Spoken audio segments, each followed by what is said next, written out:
معزز سامعین، خواتین و حضرات، آج میرے لیے یہ بڑی خوش بختی کا ایک موقع ہے کہ ایک نہایتی اہم موضوع پر، اور ایسا موضوع جس کی افادیت میں اور معنویت میں وقت کے ساتھ اضافہ بھی آج کل کی خاص کر جو فضا ہے اس پہ بات کی جائے، اس کی ضرورت زیادہ ہوتی گئی ہے۔ موضوع اس طرح کا ہے کہ اس مختصر سے لیکچر میں سمیٹنا، آپ یہ سمجھ لیں کہ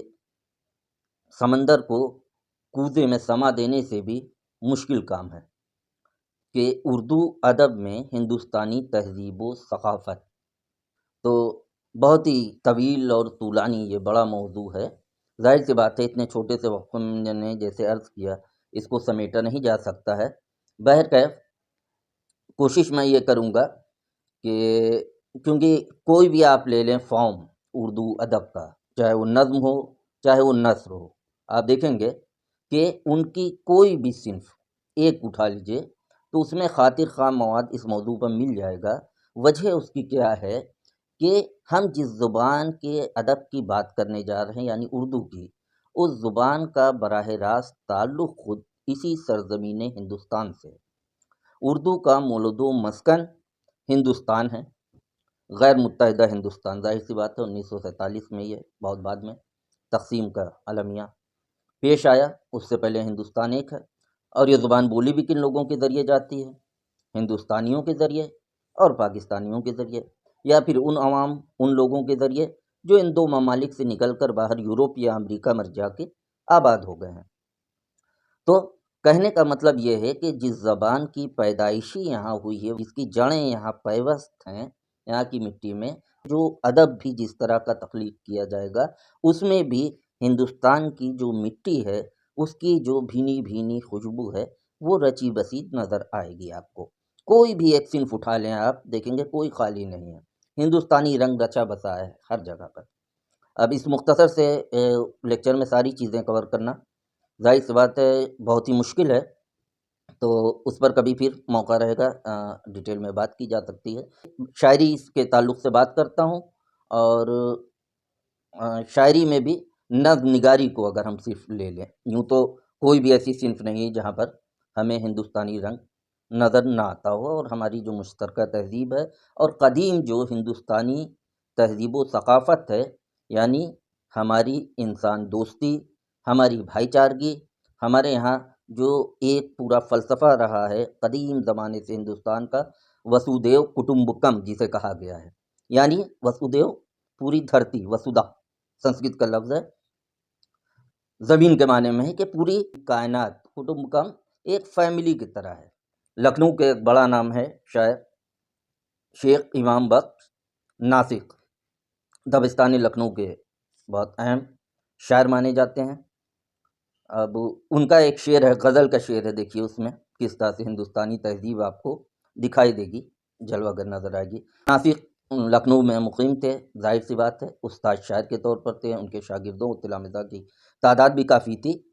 لیکن جیسا کہ ہوتا ہے وہ زمانہ دربارداری کا زمانہ تھا، نوابین اودھ کا، تو دربار سے کچھ انبن ہو گئی، اور دربار کے بعض عمرا جو دربار سے وابستہ تھے ان سے ناسک کی نہیں بنی، جس کی وجہ سے انہیں لکھنؤ میں اس وقت رک پانا ان کے لیے محال ہوتا جا رہا تھا۔ تو انہوں نے لکھنؤ سے رخت سفر کیا اور الہ آباد آ گئے۔ اب یہ آپ پس منظر ہے، اور ناسک کی ایک غزل ہے اس کا یہ شعر ہے، اس کو پس منظر کو آپ ذہن میں رکھیں اور دیکھیں۔ فرماتے ہیں کہ تین تربینی اور دو آنکھیں میری، تین تربینی اور دو آنکھیں میری،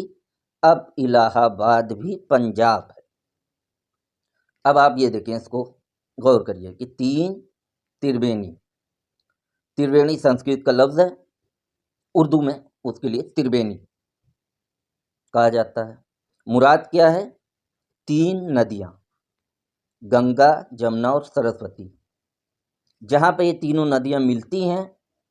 اس مقام کو سنگم کہتے ہیں، اور وہ کہاں ہے؟ الہ آباد، آج جسے پریاگ راج کہا جاتا ہے۔ اب کیونکہ ناسک الہ آباد میں ہے، غریب الوطنی ہے، لکھنؤ چھوٹنے کا بہرحال انہیں رنج و غم ہے۔ اب اس کیفیت کا اظہار کر رہے ہیں ناسک، بڑا فلسفہ نہیں کہا گیا ہے مگر شعر کی خوبصورتی سے کہا گیا ہے۔ اچھا، شعر کے معنی اور تہ تک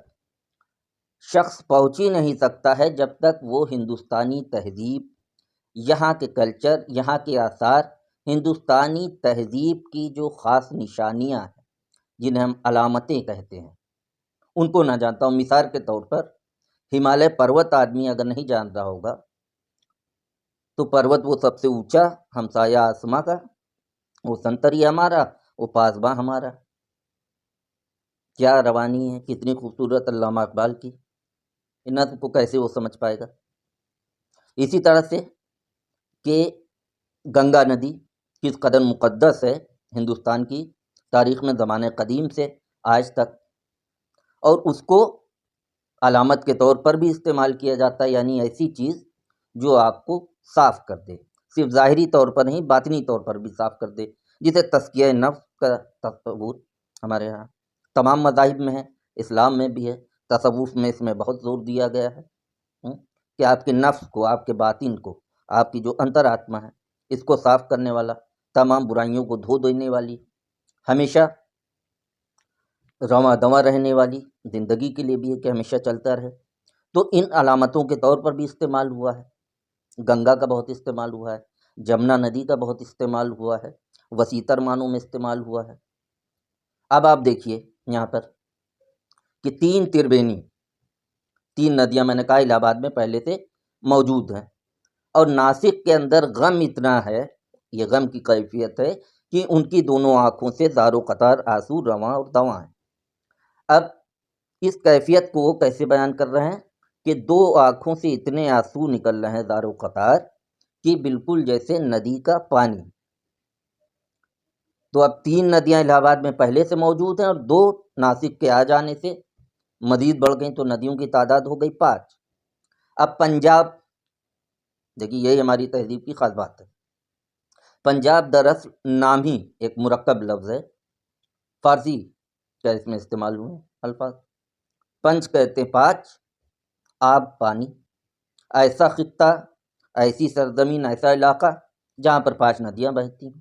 ہمارے یہاں ایک صوبہ ہے بہرحال، اور بہت ہی زرخیز ہے، اس کی ایک یہ ہے، دیکھیے کہ وجہ کیا ہے کہ وہ 5 ندیاں کون سی ہیں؟ ستلج، جھیلم، راوی، چناب، بیاس، یہ 5 ندیاں ہیں جس کی وجہ سے اسے پنجاب کہا جاتا ہے۔ تو اب الہ آباد بھی پنجاب بن چکا ہے۔ الہ آباد مشہور ہے تربینی کی وجہ سے، 3 ندیاں تھیں مگر کیونکہ ناسک آ گئے ندیاں 5 ہو گئیں، تو اب الہ آباد بھی پنجاب ہو چکا ہے۔ اب آپ اس میں دیکھیے ہندوستانی تہذیب، غزل کے 2 چھوٹی سی بہر میں کہے گئے 2 مصرے ہیں خالی، اس میں تربینی، سنگم، گنگا، جمنا، سرسوتی، اور میں نے کہا کہ پنجاب کی 5 ندیوں کے نام لیے۔ یہ تمام دیکھیے ہندوستانی تہذیب کے جو آثار ہیں وہ سمٹ کے اپنے آپ آ گئے ہیں۔ یہ صرف مثال کے لیے میں نے کہ ایک بہت چھوٹی سی کہ دیکھیے کس طرح سے اس کا یوٹیلائز کیا گیا ہے ان چیزوں کو۔ اچھا، یہ بعض جگہ آپ دیکھیں گے کہ شعوری طور پر شعر کو خوبصورت کرنے کے لیے ہے، مگر اکثر جگہ اردو میں یہ ہوا ہے کہ لاشعوری طور پر ہے۔ اس کی وجہ میں نے پہلے ہی بیان کر دی کہ وہ سمجھنا پڑے گا کہ زبان جو ہے دراصل یہ خود ہندوستان کی ہے، اسی مٹی سے نکلی ہے، تو اس میں جو ادب بھی لکھا جائے گا وہ انہی لوگوں کے ذریعے بھی لکھا گیا ہے جن کا تعلق اس مٹی سے ہے، اس ماحول سے ہے، اس کلچر سے ہے، اس تہذیب سے ہے، تو ظاہر سی بات ہے ان کی لیکھنی میں بھی، ان کی تحریر میں بھی وہ ساری چیزیں جا بجا نظر آئیں گی۔ جہاں تک ادب کی بات ہے، ہندوستان کے تہواروں کی بات کر لیں، چاہے ہندوستان میں تمام تقاریب اور ہوتی ہیں، تمام طرح کے میلے ہوتے ہیں، اسنان ہوتے ہیں، بسنت کا موسم ہے، ہولی ہے، دیوالی ہے، ہنڈولے کا میلہ ہے، بلدیو جی کا میلہ ہے، جنماشٹمی ہے، شری کرشن جی کی پورا جو خاص کر ان کا برج کے علاقے کا جو زندگی ہے، یعنی ان کا بچپن اور عنفوان شباب، اس کو کس قدر دیکھیے بیان کیا گیا ہے اردو شاعری میں۔ اکیلے نظیر اکبر آبادی کے آپ دیکھیں گے تو نظموں میں تو تقریباً آدھا درجن نظمیں جو ہیں شری کرشن جی پہ کہی گئی ہیں، ان کی بچپنے کی شرارتیں، ان کا بانسری بجانا، ان کا مکھن کو چرانا، ان کی اٹکھیلیاں۔ اب آپ دیکھیے کہ ایک طرف سورداس یہی کام کر رہے ہیں، خاص کر شری کرشن کے بچپنے کو بہت ہی خوبصورتی سے سورداس نے برج کا زبان کا جو لوگ جانتے ہیں واقفیت رکھتے ہیں ان کے لیے اپنے طلباء جو اس کو نہیں جانتے ہوں گے، بہت بڑا نام ہے سورداس۔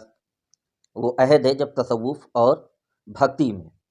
شاعری ہو رہی ہے، اور دونوں کا بڑا گہرا رشتہ بھی ہے آپس میں، تصوف بھکتی، کیونکہ دونوں میں زور دیا گیا ہے بندے سے محبت پر، انسان دوستی پر، مساوات پر۔ اس وجہ سے آپ دیکھیں گے کہ ایک طرف سورداس یہ کام کر رہے ہیں ہندی میں، برج زبان ہے ان کی، اس میں لکھ رہے ہیں، اور دوسری طرف اسی علاقے میں اکبر آباد، جسے اب آگرہ کہتے ہیں، وہاں رہنے والا ایک شاعر ندیر اکبر آبادی، وہ لکھ رہا ہے کیا کیا کہوں میں یارو، بانسری کے بجیا کا بال پن، کرشن کنہیا کا بال پن۔ بڑی خوبصورت نظم ہے، ابھی موقع نہیں کہ اس کو پورا اشعار کو پڑھا جائے۔ میں نے کہا کہ آدھے درجن انہوں نے نظمیں شری کرشن پر لکھی ہیں، اسی طرح ہولی پر ان کی نظمیں آدھے درجن سے زیادہ نظمیں صرف ہولی پر انہوں نے کہی ہیں، دیوالی پر ان کی نظمیں موجود ہیں ایک سے زیادہ۔ تمام طرح کے میلے، جتنے اسنان ہوتے تھے، گوکل، برنداون، ان کا خوب کثرت سے ذکر ہوا ہے۔ اب آپ دیکھیں گے کہ ندیر کو صرف پڑھیے ایک شاعر کو اگر آپ، تو 18ویں صدی کا شاعر ہے، ظاہر سی بات ہے یہ تو 18ویں صدی کا شمالی ہندوستان، اتر بھارت جسے کہتے ہیں، اور خاص کر جو قصباتی زندگی ہے، یعنی میٹرو سے الگ شہروں سے چھوٹے قصبوں کی اور دیہات کی زندگی ہے، وہ بالکل آپ کے سامنے تصویر بن کے ابھر کے سامنے آ جاتی ہے۔ اب اسی طرح سے نظمیں، اور آپ دیکھیں کہ نظم کی یا شاعری کی کہہ لیجئے کہ باقاعدہ شروعات جہاں سے ہو رہی ہے، یعنی دکن میں عام طور پر، کیونکہ پہلا صاحب دیوان شاعر جو ہے وہ گولکنڈہ، آج آپ اس کو موٹے طور پر آج کا تلنگانہ سمجھ لیجئے، وہاں کا بادشاہ ہے قلی قطب شاہ، شاعر ہے، فن مصوری کا بھی شوقین ہے، موسیقی کا بھی دل دادا ہے، تو دربار میں اس کے فنکاروں کے تمام طرح کی آنا جانا ہے، کثرت ہے، اور خود بھی وہ شاعری کا شغف رکھتا ہے۔ اردو کا پہلا میں نے کہا کہ صاحب دیوان شاعر بھی کہلاتا ہے، جس نے اپنا دیوان خود ترتیب دیا۔ اب اس کے یہاں آپ اٹھا کے دیکھ لیجئے کہ کس طرح کی شاعری ہو رہی ہے۔ پیا باج پیالہ پیا جائے نا، پیا باج یک تل جیا جائے نا۔ اب یہ پیا کا تصور، پیا لفظ خالی ہندوستانی ہے، اس میں دیکھیں پھر اس میں جو نظمیں کہی ہیں، یا جنہیں گیت بھی کہہ سکتے ہیں، چاہے وہ بسنت کے موسم پہ ہو، یا اس کی جو معشوقائیں ہیں ان پر ان کے اس نے نام رکھے ہوئے ہیں، کسی کا ننھی ہے، کسی کا کملی ہے، کسی کا ساولی ہے، کسی کا نام منی ہے، کسی کا نام پیاری ہے، اس پر جو نظمیں کہی ہیں۔ اب آپ اس میں دیکھیے کہ کس طرح سے ہندوستانی رنگ، ہندوستانی میں نے کہا علامتیں کوٹ کوٹ کے بھری ہوئی ہیں۔ پیاری اس کی ایک معشوقہ ہے، اس کے بارے میں لکھ رہا ہے، تو اس کے حسن اور عشق، ظاہر سی بات ہے اس کے یہاں جو کلام ملتا ہے اس کا اصل موضوع ہے، تو اس میں وہ بیان کر رہا ہے جب اس کا سراپا، تو اس میں ذکر کرتا ہے مدن پھول کا۔ اب یہ مدن پھول کیا ہے؟ پیلے رنگ کا پھول ہوتا ہے، خالص ہندوستانی پھول ہے۔ اسی طرح سے کبھی گیندے کا پھول کا ذکر ہو رہا ہے، چمپا کا ذکر ہو رہا ہے، چمیلی کا ذکر ہو رہا ہے، مور پنکھ کا ذکر ہو رہا ہے، ساڑی کا لباس میں ذکر ہو رہا ہے۔ یہ وہ چیزیں ہیں جو خالص ہندوستانی تہذیب کی علامت ہے۔ بھائی نہ تو ایران میں اور نہ تو عرب میں آپ کو ساڑی، وہاں کا لباس آج تک نہیں ملے گا، نہ تصور بھی نہیں ہے وہاں پر۔ تو اسی طرح سے نسرین، نرگس، نسترن، یہ سارے پھول ہیں، ان کا نام آئے گا اردو شاعری میں، فارسی شاعری میں خصوصاً یہ ہیں ایران میں اور عرب میں۔ لیکن مدن پھول، کنول کا پھول، چمپا، چمیلی، یہ سارے کیا ہیں؟ خالص ہندوستانی ہیں۔ اب پیاری کا ایک شعر یاد آ رہا ہے، وہ میں نظم سے، کہ مدن پھول ساری وچ پیاری نیاری دسے ہے، دسے ہے دیکھنے کو کہتے ہیں، مدن پھول ساڑی وچ، یعنی پیاری جو ہے اس نے مدن کے پھول کے پیلے رنگ کی ساری اختیار کی ہوئی ہے اور اس میں وہ بہت خوبصورت دکھائی دے رہی ہے۔ دیکھیے کس قدر اس میں ہندوستانی رنگ آپ دیکھیں گے۔ اسی طرح سے نظموں میں تمام، اب مثال کے طور پر آگے آپ بڑھتے آئیے تو دیکھیے، سمت کاشی سے چلا جانب مترا بادل، برق کے کاندھے پہ لاتی ہے صبا گنگا جل۔ محسن کاکوری کا یہ مشہور زمانہ قصیدہ ہے، اور ایسا قصیدہ ہے کہ ہندوستان بھر میں جہاں بھی اردو کی تدریس ہوتی ہے، درسی کتابوں میں یہ شامل ہوتا ہے، شامل نصاب ہے تمام جگہوں پر۔ بہت ہی خوبصورت قصیدہ ہے، اور اس کے ممدوح کون ہے؟ حضور صلی اللہ علیہ وسلم، رسول پاک کی شان میں کہا گیا ہے۔ لیکن آپ اس کی تجویب دیکھیں، بہاریہ تجویب ہے، اور اس میں کس قدر جو ہے ہندوستانی تہذیب، ہندوستان کی مٹی سے جڑی علامتیں، ہندوستانی استعارات کو اتنی خوبصورتی سے پیش کیا گیا ہے کہ فارسی الفاظ و تراکیب، فارسی تہذیب، فارسی علامتیں، فارسی استعارات